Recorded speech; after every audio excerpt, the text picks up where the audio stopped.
Another 10 mistakes that have come up during my lessons with students over the last week or so. So let's look at number 1. I hear this quite often. At first time, at first moment, I was very nervous. The problem is you're using too many words here. The expression is at first, I was very nervous. And that's all. So if we just get rid of time or moment, I don't like at first moment. At first, I was very nervous. Number 2, and it's a tense problem, so pay attention. By the end of the year, and that's the important time expression, because we need certain tenses when we use this, we have received 50 emails. Now, they've used present perfect, and actually this couldn't possibly, I can't remember which student said this, but this couldn't possibly be present perfect. However, it is perfect.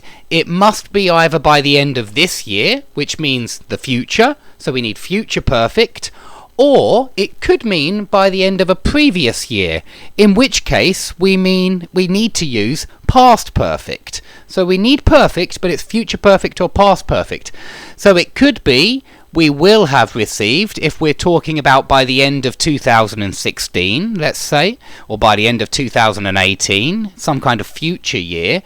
But if we're talking about by the end of 1998, then we could say we had received over 50 emails, had received.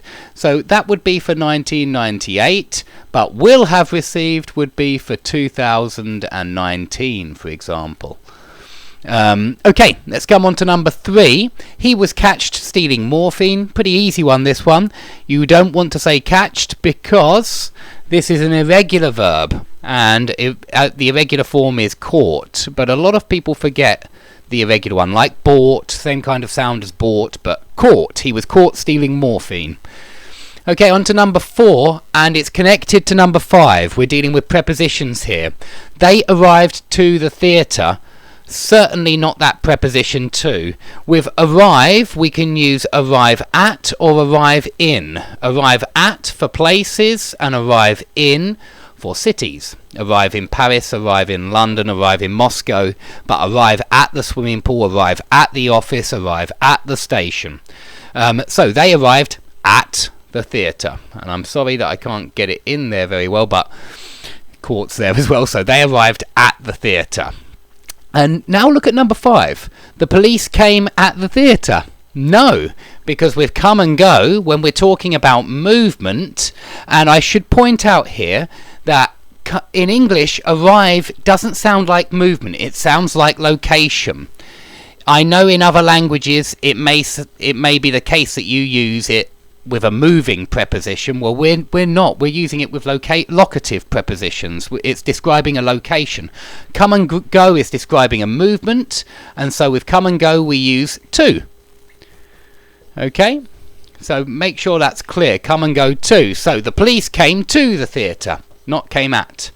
There is a phrasal verb, come at someone, but this is when you are violent towards someone. Maybe you could say the burglar came at me with a knife. Okay, and that would mean attack me. So come at is similar to attack. Okay, on to number 6. At the interval, they gathered at the bar.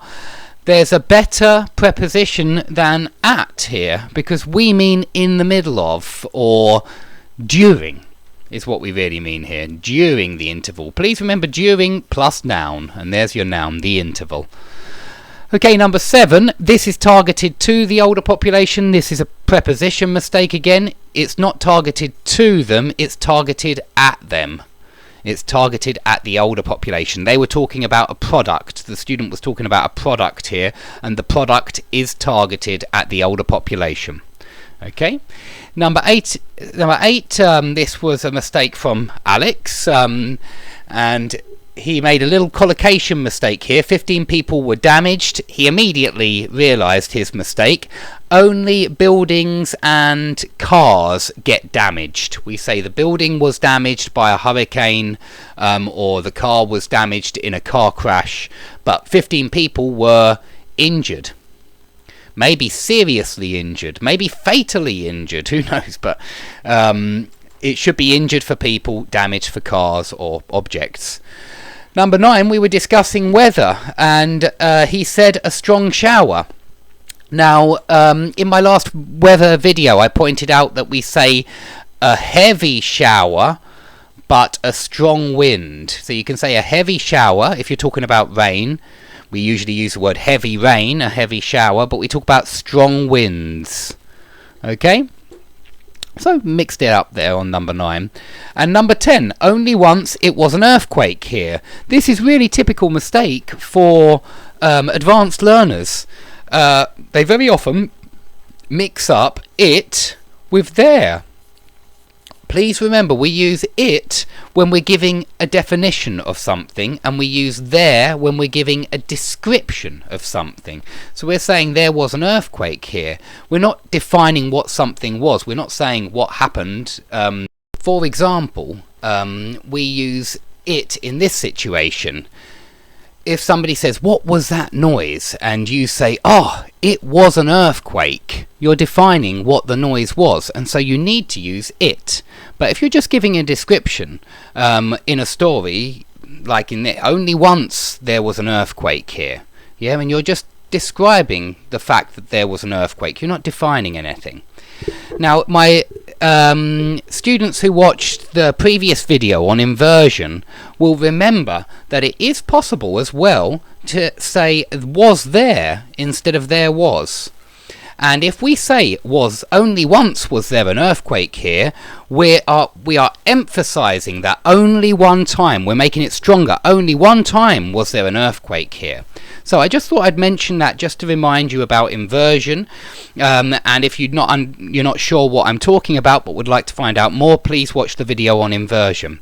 Okay, thanks very much for watching, and I hope to see you all soon.